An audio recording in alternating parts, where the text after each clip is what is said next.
Shalom adik-adik. Wah, kita jumpa lagi ya di dalam ibadah komisi anak pada hari ini.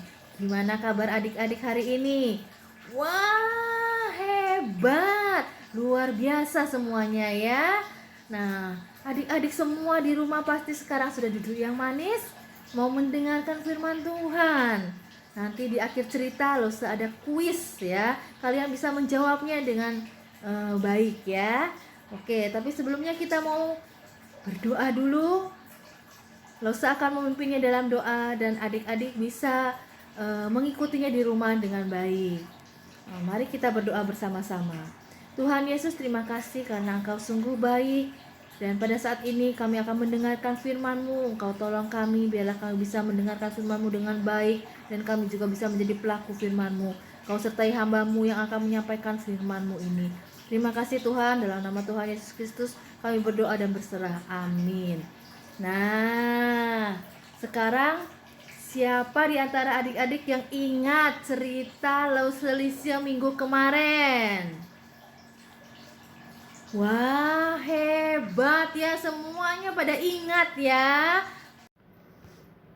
Nah, pada saat Tuhan Yesus berdoa di Taman Getsemani, tiba-tiba datanglah segerombolan orang.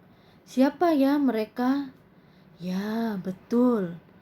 Mereka adalah Yudas, murid Tuhan Yesus yang mengkhianati Tuhan Yesus. Dia datang beserta dengan segerombolan orang yang membawa pedang. Mereka itu disuruh oleh imam-imam kepala dan ahli-ahli Taurat yang membenci Tuhan Yesus.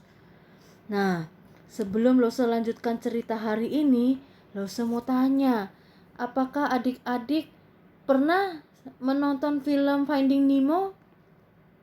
Wah, ada yang sudah pernah ya menonton film ini.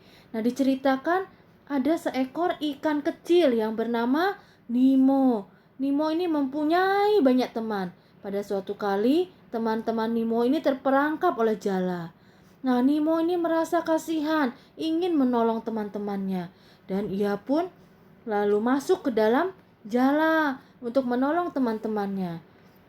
Dia menyuruh teman-temannya untuk berenang ke bawah, bukan ke atas. Nah, dengan begitu semua teman-temannya berenang ke bawah. Akhirnya jala tersebut putus dan mereka semuanya selamat. Nah, tapi bagaimana dengan Nemo? Ya, Nemonya pingsan ya, karena dia terdesak oleh teman-temannya dan terhempas oleh jala. Nah, dari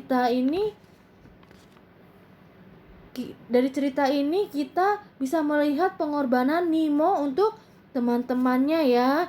Nah, tapi sekarang lo semua cerita tentang suatu pengorbanan yang besar, yaitu kematian Tuhan Yesus di atas kayu salib. Kalian bisa baca di dalam kitab kitab Markus ya, pasal yang ke-14 ayat yang ke-53 sampai Markus 15 ayat 41. Nah, itu kalian bisa baca ya, nanti kalian bisa baca. Nah, setelah Tuhan Yesus ditangkap, Tuhan Yesus itu dibawa ke mahkamah agama untuk diadili. Namun, di situ Tuhan Yesus tidak ditemukan adanya kesalahan. Kemudian dari mahkamah agama Tuhan Yesus dibawa ke hadapan Pilatus. Di hadapan Pilatus pun Tuhan Yesus tidak ditemukan adanya kesalahan. Bagaimana mungkin ya Tuhan Yesus akan dihukum tapi dia tidak bersalah? Tapi apa?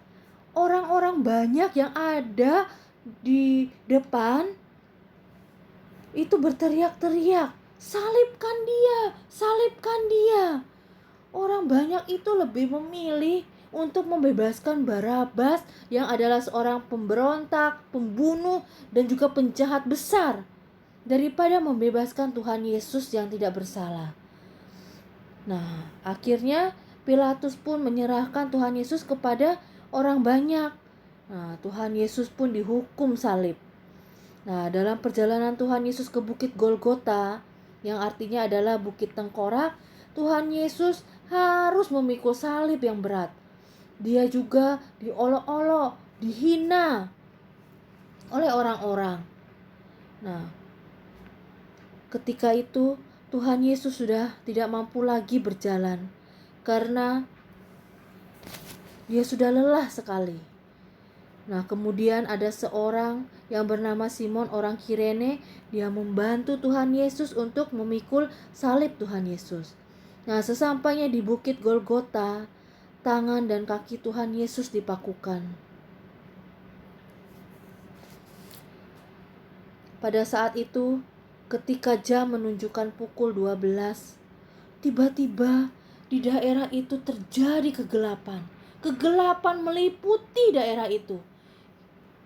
Dan pada akhirnya Tuhan Yesus berseru kepada Bapa, Eloi, Eloi, lama sabachthani. Ada yang tahu apa artinya itu? Ya, artinya adalah Allahku, Allahku, mengapa engkau meninggalkan aku? Nah, setelah itu, tidak lama kemudian Tuhan Yesus pun kembali berseru kepada Bapa dan menyerahkan nyawanya kepada Bapa di surga. Nah, saat itu tabir bait suci terbelah menjadi dua dari atas sampai bawah. Nah, adik-adik, mengapa Tuhan Yesus mau menderita seperti itu? Dia dihina, dicela, diludahi, disiksa. Bahkan setelah dia berada di kayu salib pun, dia masih ditusuk dengan tombak. Hanya ada satu alasannya, yaitu adalah Tuhan sangat mengasihi kita. Orang-orang yang percaya kepadanya untuk menyelamatkan kita dari dosa, Tuhan rela menderita. Adik-adik, Tuhan tidak mau kita menderita. Karena itu dia rela menanggung semua hukuman yang seharusnya adalah tanggungan kita, orang yang berdosa. Nah, kalau Tuhan sudah mau melakukan banyak hal untuk kita, apa yang harus kita lakukan kepada Tuhan? Sebaiknya kita harus percaya dan setia kepada Tuhan. Bagaimana caranya? Ya, yang pertama kita harus rajin ke gereja, nggak boleh bolos ya.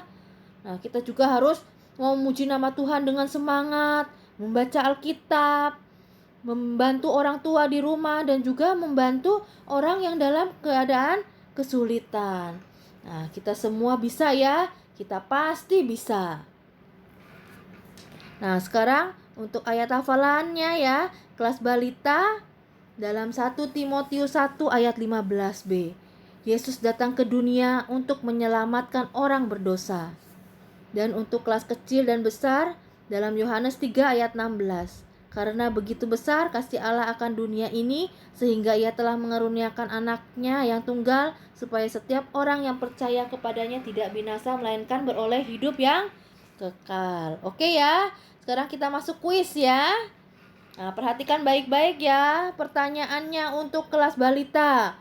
Nah, Tuhan Yesus mati di kayu salib untuk apa? Gampang kan? Nah, sekarang untuk kelas kecil ya. Yang pertama, apa arti Golgota? Yang kedua, siapa yang membantu Tuhan Yesus memikul salib? Nah, sekarang pertanyaan untuk kelas besar. Apa arti Eloi Eloi lama sabachthani? Dan yang kedua, sebutkan dua tanda yang terjadi pada saat Tuhan Yesus akan mati. Nah, itu ya kuisnya ya. Oke. Nah, sebelum adik-adik menjawab kuisnya, sekarang kita tutup dulu ya di dalam doa ya. Mari kita berdoa bersama-sama. Losa akan memimpin dalam doa. Tuhan Yesus, terima kasih karena kami sudah diberi kesempatan untuk mendengarkan firman-Mu. Tuhan Yesus, terima kasih juga karena Engkau sudah mati di atas kayu salib untuk menebus dosa kami. Ajar kami ya Tuhan untuk selalu menjadi anak yang taat dan setia kepadamu. Terima kasih ya Tuhan, dalam nama Tuhan Yesus Kristus kami berdoa dan berserah. Amin. Nah, sekarang adik-adik bisa menjawab kuis tadi. Gak usah tunggu ya.